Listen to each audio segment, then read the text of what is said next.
The transport ship slowed as it approached the surface of Varela from the window.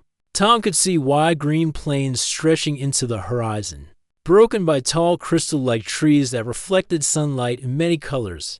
It was a beautiful world, but for him, it was also unknown and unpredictable. He had been sent here as part of the first joint Human-Varellan Academy project. His job was to help set up and maintain the energy systems that would power the campus. Tom was not a soldier or a leader. He was an engineer who liked solving problems quietly. He preferred tools in his hands over standing in front of a crowd. Still, he understood the importance of this mission. The academy was more than a school.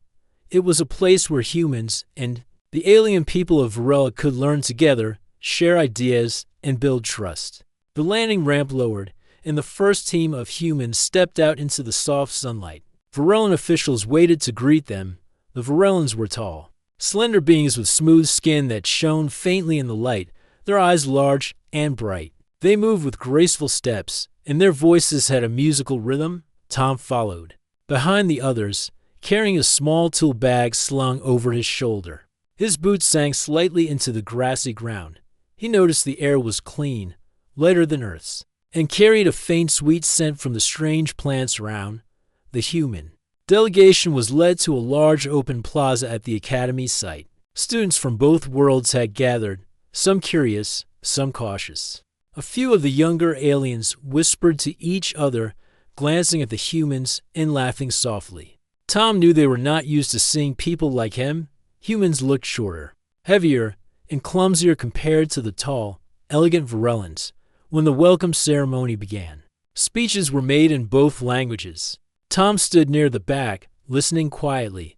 He understood only part of the Varellan words, but the translators helped. The academy leaders spoke about cooperation, unity, and the chance to build a shared future. Applause followed, and the students cheered. Then came the moment for cultural greetings. The human delegation had been taught a few simple Varellan phrases and gestures. When it was Tom's turn to greet a group of Varellan students, he tried his best to copy the bow and the hand sign they had practiced. His movements were slightly awkward, and his pronunciation of the words was far from perfect. The students in front of him laughed, not loudly, but enough for him to hear. Tom smiled politely, pretending not to mind. He had expected this.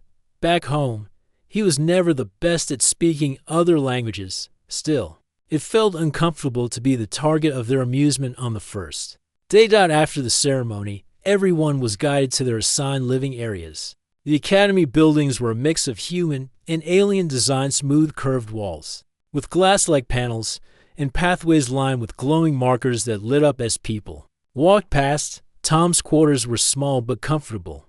There was a narrow bed, a desk, a storage unit, and a panel on the wall that controlled temperature and lighting. He unpacked his few belongings, a photo of his sister's family, a small toolkit, and a worn notebook where he kept sketches of machine designs. Once settled, he decided to explore the work area. The energy systems were stored in a separate wing of the academy. It was here he would spend most of his time. Inside, rows of humming equipment stood connected by thick cables and shining tubes that pulsed with blue light. The technology was a blend of human and Varellan engineering, something Tom found both fascinating and challenging. As he inspected the control boards, a young Varellan boy passed by and stared at him. Then, with a grin, the boy mimicked Tom's earlier greeting in an exaggerated way and laughed before running off. Tom sighed. It was clear that for some of the younger aliens, humans were still more of a curiosity than a respected partner. Later that evening, the academy hosted a shared dinner for both species. Long tables were filled with dishes from Earth and Varela. Tom took a plate of mixed food and found a seat at the side of the hall. He tasted a bright orange fruit that was sweet and cool, followed by a type of bread made from local grain. Across the room, he noticed the same group of alien youths who had laughed earlier. They were pointing toward him, whispering, and smiling among themselves. Tom decided not to react. Instead, he focused on the food and the quiet hum of conversations around him. When the meal ended, he returned to his quarters and sat by the small window. Outside, the alien sky was turning deep purple with streaks of gold as the sun set. Strange winged shapes moved in the distance, gliding through the air without a sound. The planet was beautiful, but the first day had left him with mixed feelings. He had a job to do, and he would do it well. He knew respect was not given freely, it had to be earned. The laughter today was just the beginning, and he had no idea how quickly things would change in the days ahead. The next morning, Tom woke early. A pale golden light filtered through the window, and the quiet air outside was filled with distant bird-like calls. He dressed in his work uniform, packed his tools, and left his quarters. Today he planned to inspect the main power lines that ran through the academy grounds. The pathways were calm at this hour. Most students were still inside, and the air was fresh with the scent of the dew-covered grass. Tom followed the energy cables that snaked underground but had visible access points, marked by small glowing posts. His handheld scanner showed minor fluctuations in one of the lines leading toward the eastern side of the academy. Following the signal, he reached a large glass dome attached to the main building. The structure was surrounded by small, circular pools of water that reflected the rising sun. The dome's surface shimmered faintly, revealing green shapes inside.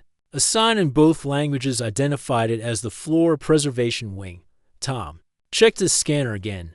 The faulty energy line passed directly under the dome. If the power inside was unstable, the environment for the plants could be at risk. He tapped the access panel, and the doors slid open with a soft hiss. Warm, humid air brushed against his face as he stepped inside. The place felt like a living jungle. Rows of tall alien plants stretched toward the curved glass ceiling. Their leaves a mix of colors: deep blues, silver edges, and bright reds. Some plants gave off a faint glow. Others released a sweet fragrance dot in the middle of the dome. A young Varellan girl was tending to a cluster of tall, flower-like stalks. Her skin had a gentle pale blue shade, and her hair like tendrils flowed behind her as she moved. She was carefully trimming the petals and collecting seeds in a small container. Tom hesitated, unsure if he should disturb her, but when she turned and noticed him, her large eyes blinked in surprise before she gave a small smile. "You are the human engineer," she said in clear but slightly accented English. Tom nodded. "Yes, I'm here to check the power line." My scanner showed some fluctuation. She tilted her head and looked at the tool in his hand. "You can see problems with that device, mostly," he said. "It helps me find where the energy is leaking or unstable." She stepped closer, curious. "We do not have something like this. Our maintenance is usually done by feeling the energy through the ground." Tom glanced at the plants around them. "I guess you'd notice problems faster in here. These plants seem very delicate." "They are," she said, her voice softening. "Some of them grow only on my home island. If they die, I cannot replace them easily." Tom crouched by one of the power access points near the roots of the nearest plant bed. He opened a panel and began checking the connection. The girl watched him closely, occasionally asking what each tool did.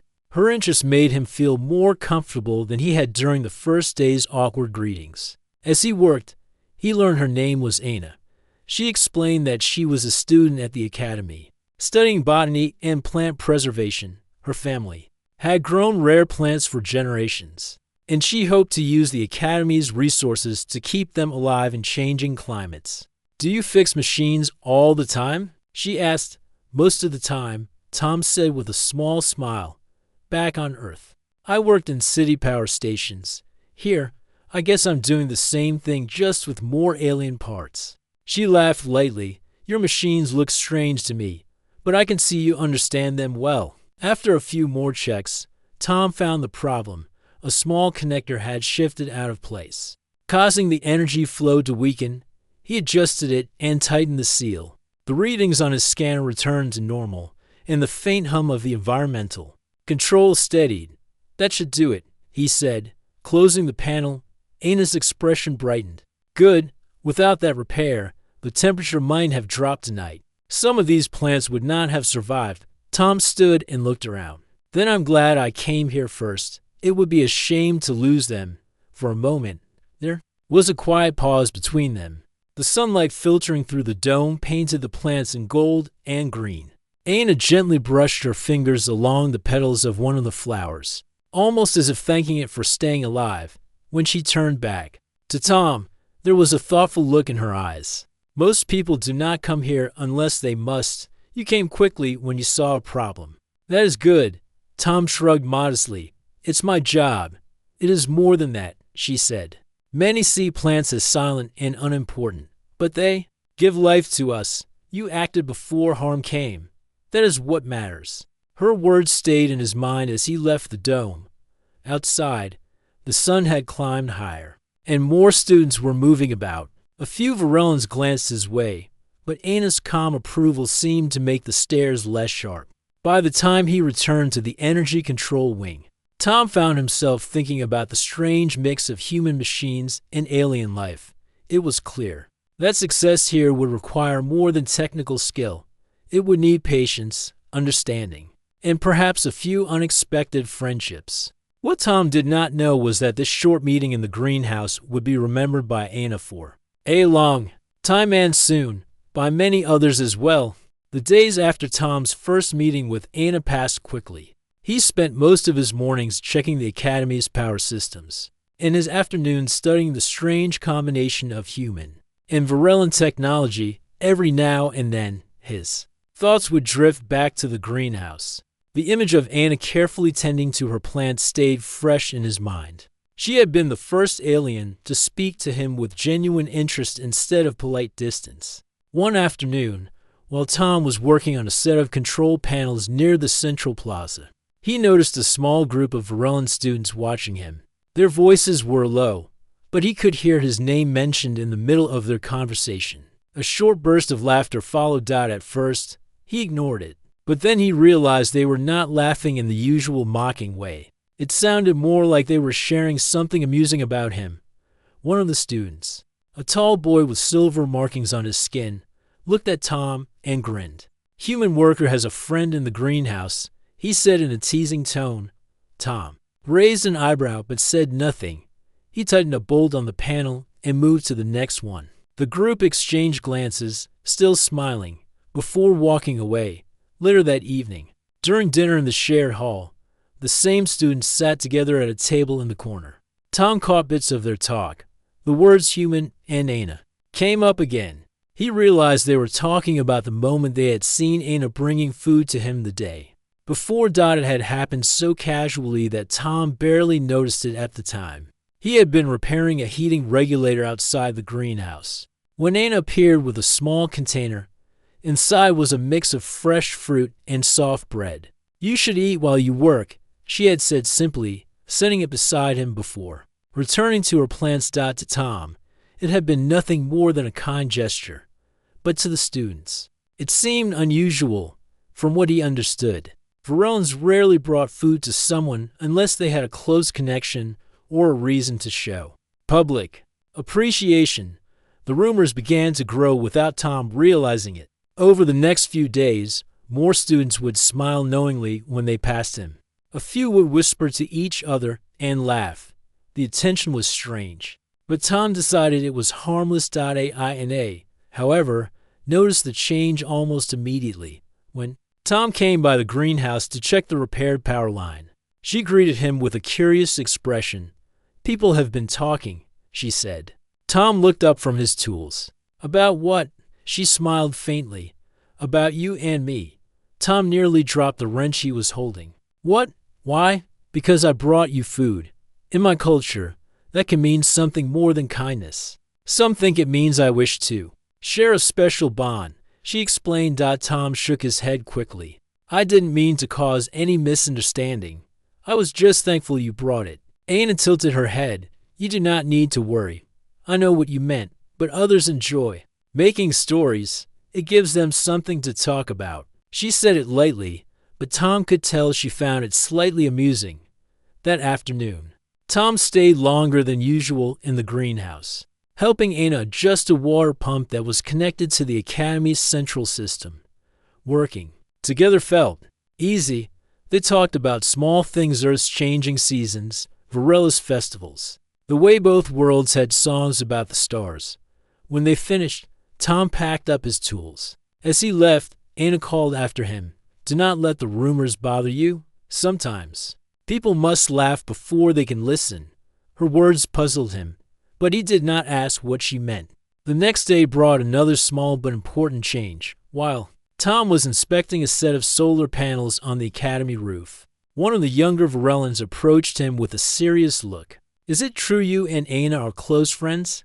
the student asked. Tom hesitated, unsure how to answer without making it sound strange. "We work together on some repairs. She takes care of the greenhouse, and I take care of the power systems. That's all." The student nodded slowly, but did not seem entirely convinced. Still, it is unusual for her to spend time with someone outside her plant studies. "Maybe you're different from the other humans." That remark stayed in Tom's mind even after the student left. He did not see himself as different. He was just doing his work. But maybe his willingness to visit the greenhouse and learn about Aina's plants had made an impression. By the end of the week, the rumors had spread far enough that even some of the human workers noticed. A colleague named Mark laughed one evening and said, "Seems like you've got a friend in high places, Tom. People say she's one of the most respected plant scholars among the younger generation here." Tom rolled his eyes but said nothing. He didn't mind being friends with Aina, but he didn't like attention. What he didn't realize was that the small threads of curiosity and talk were weaving together into something larger. The whispers were preparing the ground for an event that would soon make everyone in the academy stop and look his way. Aina, with her bold and unpredictable nature, was already thinking about how to make a point that the others would never forget. The cultural exchange event was one of the most important days on the academy's calendar. Both humans and Varellans would share parts of their culture: songs, dances, food, games, and stories.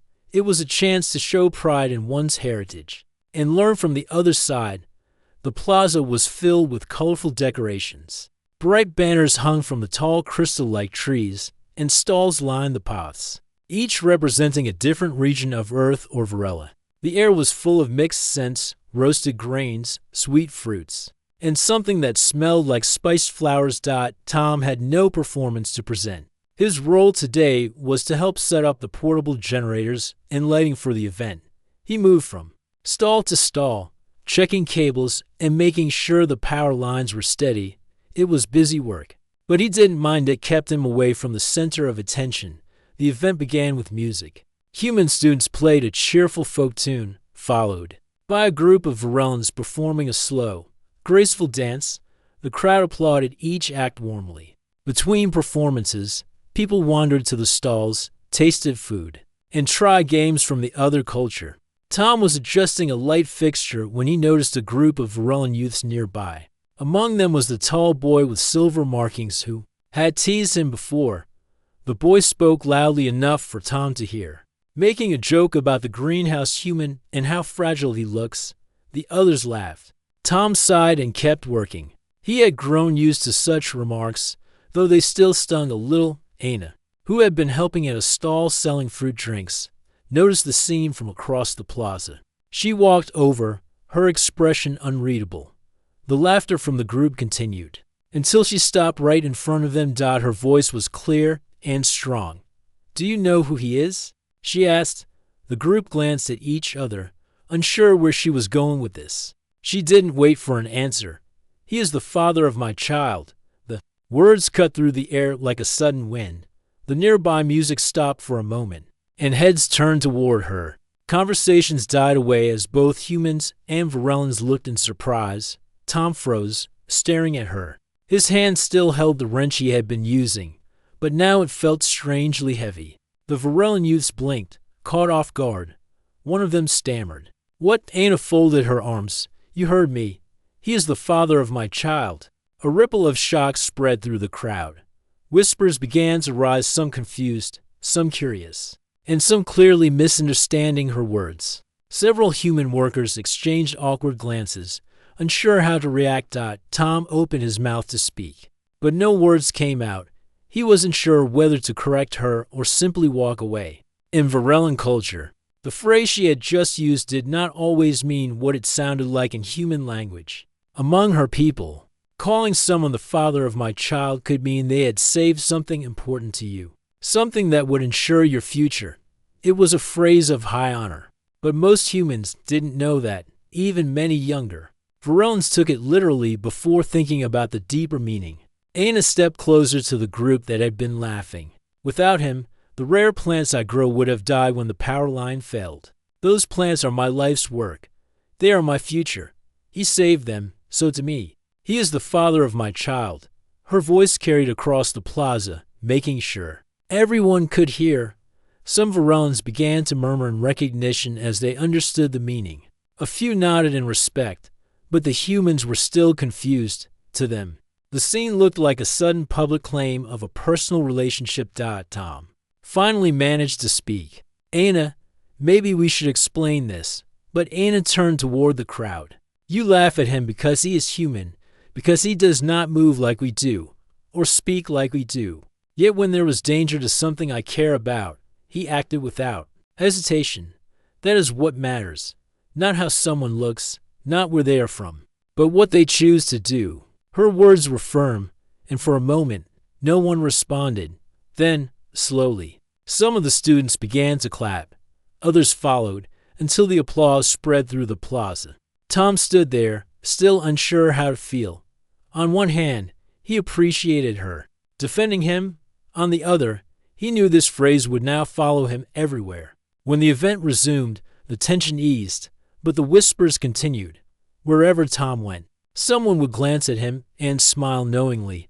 Some even gave him small, respectful nods. It was as if the moment had transformed him from an outsider to a figure of sudden interest. Later, after the event ended, Tom found Aina back at the greenhouse. She was calmly placing a newly sprouted plant into a larger pot. You could have just told them I fixed the power, Tom said as he walked in. She looked up with a small smile. If I did that, they would forget by tomorrow.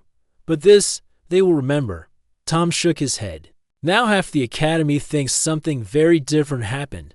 Let them think, Aina said simply. The truth will reach them soon. Enough. Until then, you will see that they watch you with new eyes. Tom sighed but could not deny she might be right. The way the Varellans had looked at him after her speech was not the same as before. There had been curiosity, but also respect. As he left the greenhouse that night, the alien sky was full of bright stars.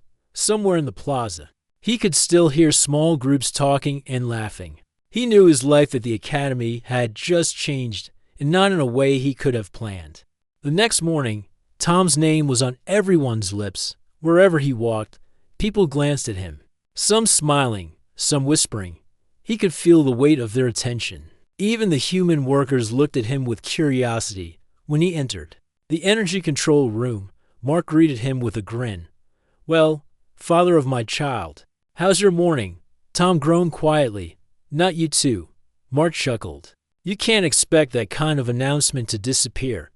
The whole academy heard her. Tom tried to focus on his work, but the memory of yesterday's event kept replaying in his head. Aina's bold voice, the way the crowd had fallen silent, and the ripple of applause afterward. It was hard to forget. By midday, an official message arrived on Tom's communicator. He was requested to appear before the Academy's council that afternoon.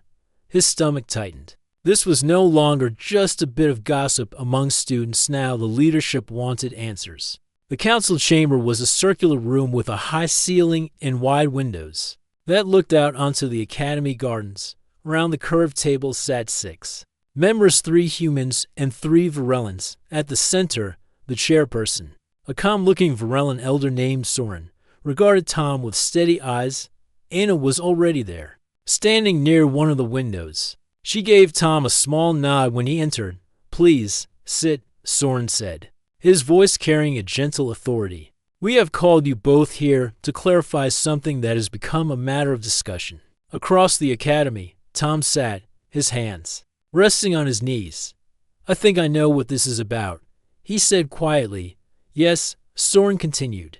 Yesterday, during the cultural event, Aina made a public statement that you are, in her words, the father of my child. Many have taken this literally. Others suspect the symbolic meaning. We wish to know the truth, for the sake of harmony between our peoples. Aina stepped forward. I will explain. She faced the council, her tone confident in our language. This phrase is an old honor. It means someone has saved the future of another. It is not about family in the human sense. It is about protecting what will grow and continue. Tom repaired the power system in the flora preservation wing before my rare plants were lost. Without them, my future would have been gone. He gave life back to what I care for most. There was a pause. One of the human council members, a woman named Clara, looked at Tom. So you were unaware of the cultural meaning? Tom nodded. Yes. When she said it, I didn't understand what it meant here. On Earth, that phrase would mean something completely different. A few members smiled faintly at his honesty. Soren leaned back in his chair. This is a valuable reminder for us all. Words do not always travel across cultures without changing their meaning. But another Varellan council member, a younger man named Reith, frowned. Still, it caused confusion. Some may feel this kind of statement should not be made without context. It could lead to misunderstandings that harm the very trust we are building. Aina met his gaze without hesitation. Sometimes, to break a false image, you must speak in a way they cannot ignore. They laughed at him. They dismissed him as clumsy and unimportant. Now they look at him differently. That is the beginning of respect. The council fell silent for a moment. Clara tapped her fingers on the table. I believe the situation has already shifted for the better, but we should ensure everyone understands the true meaning, so there is no lingering tension. Soren nodded, agreed. We will release an official statement explaining the phrase and its cultural weight. We will also commend Tom for his quick action in protecting the preservation wing. Tom blinked. Commend me. Soren's eyes softened. Yes, it is not only Aina who values your actions. Your work has already benefited our shared academy. It is right that this is acknowledged. The meeting ended on a calmer note than Tom had expected. As they left the chamber, he walked alongside Aina. You didn't have to stand up for me like that, he said quietly. Aina smiled. I did it because it was true. You protected something important to me, and I will not allow others to forget that. They stepped out into the main courtyard. The afternoon light was warm, casting long shadows from the crystal-like trees. Students passed by, some still whispering. But now there was less laughter and more thoughtful looks.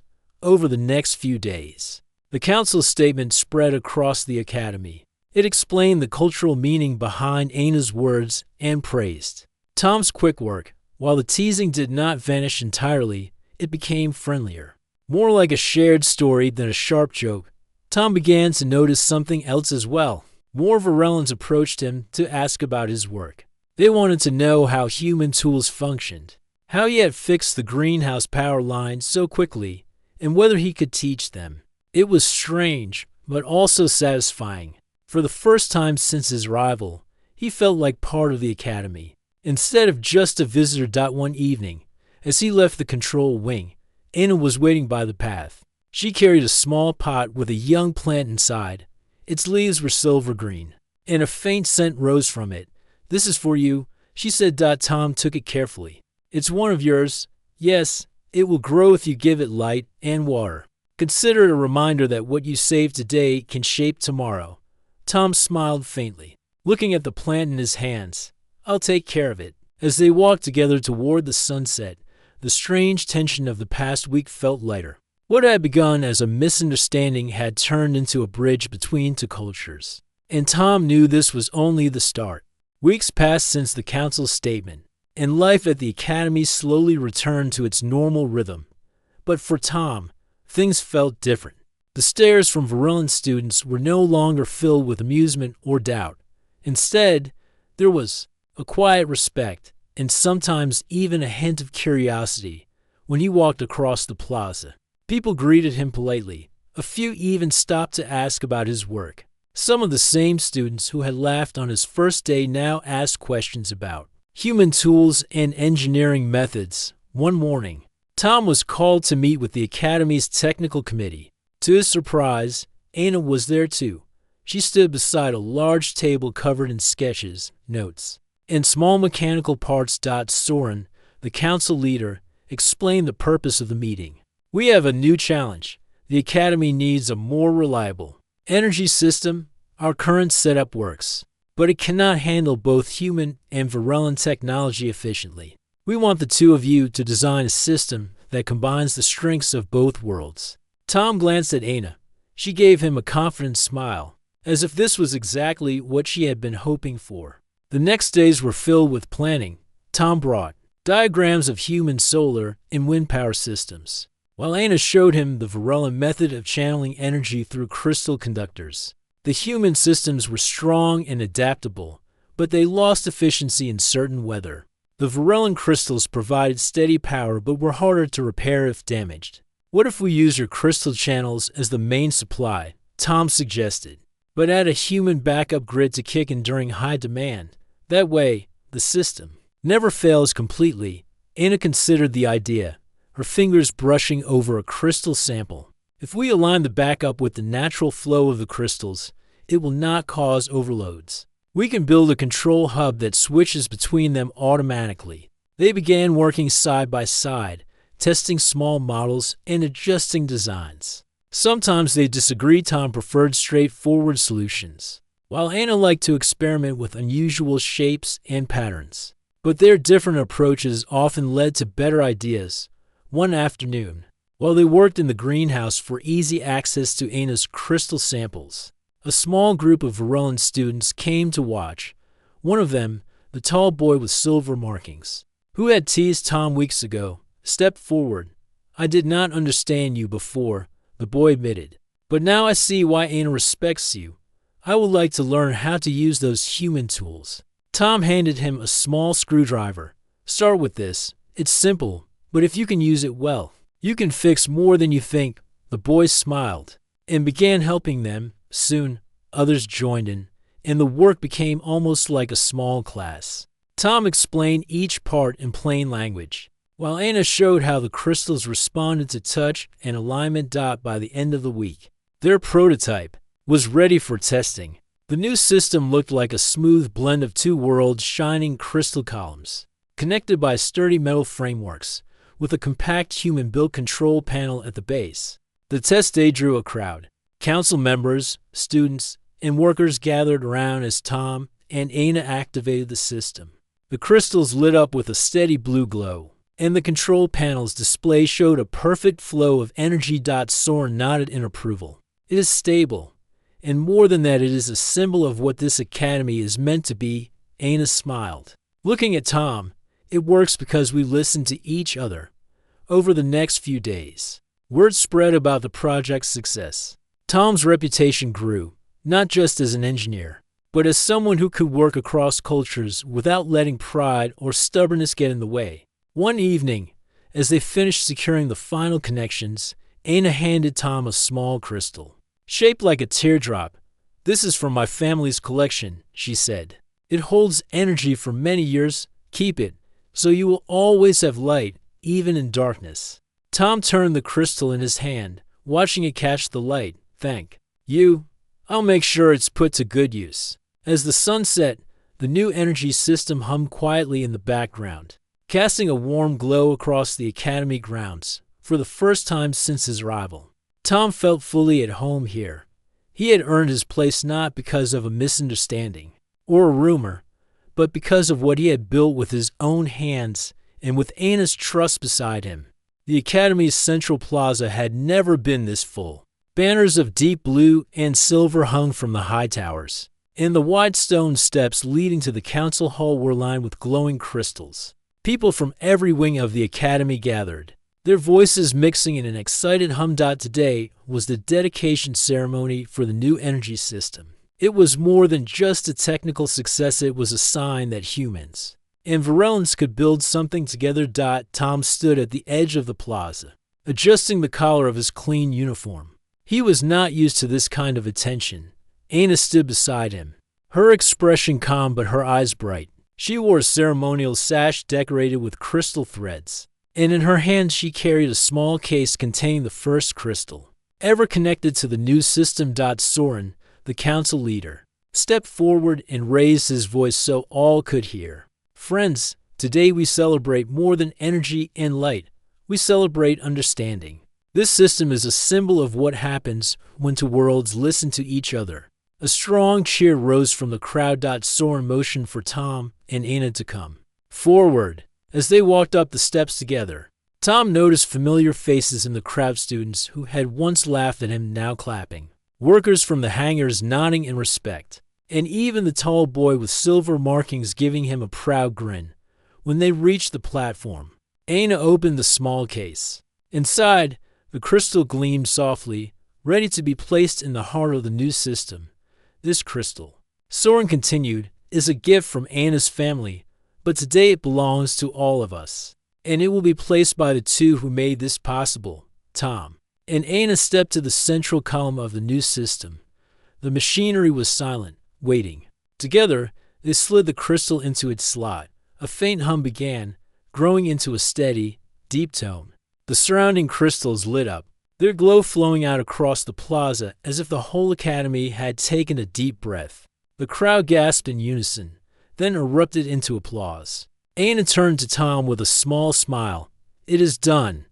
Now it will run for many years. Soren stepped closer and spoke in a lower voice meant only for them. What you have done will be remembered. You both showed that pride does not have to divide us. You showed that work done with respect lasts longer than anything built alone. After the ceremony, a celebration began in the plaza. Food stalls appeared, music started playing, and people moved from group to group, talking and laughing. Tom found himself surrounded by students who wanted to learn more about human tools and designs. He answered questions patiently, showing small gadgets he had built and explaining how they worked more than once. Someone asked if he would teach a class, and each time he smiled and said he would consider it. Later, Anna joined him, holding two cups of a warm, sweet drink. You are famous now, she teased lightly.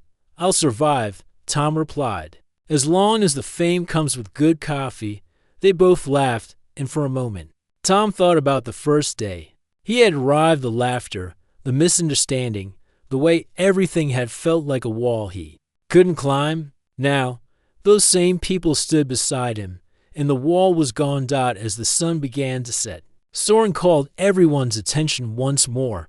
Before we end today, there's one more thing.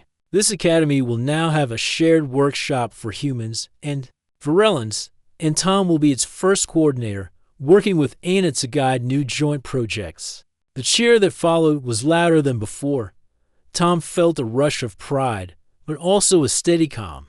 This was no longer just about proving himself, it was about building something lasting for others. When the celebration finally slowed and the crowd began to thin, Tom and Anna stood together, looking at the glowing columns of the energy system.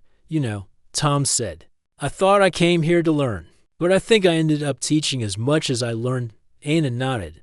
That is what real learning is. We give, we take, and we build something in between. The plaza was quiet now. The music faded into the distance. The hum of the energy system filled the air like a heartbeat. Tom looked at the crystal Anna had given him earlier, still in his pocket. It was a reminder that light could be carried anywhere and that respect, once earned, could last longer than stone or steel. As night settled over the academy, the lights from the new system shone steadily, reaching every corner of the grounds. It was a quiet promise that the work they had done together would keep shining long after this day was only a memory.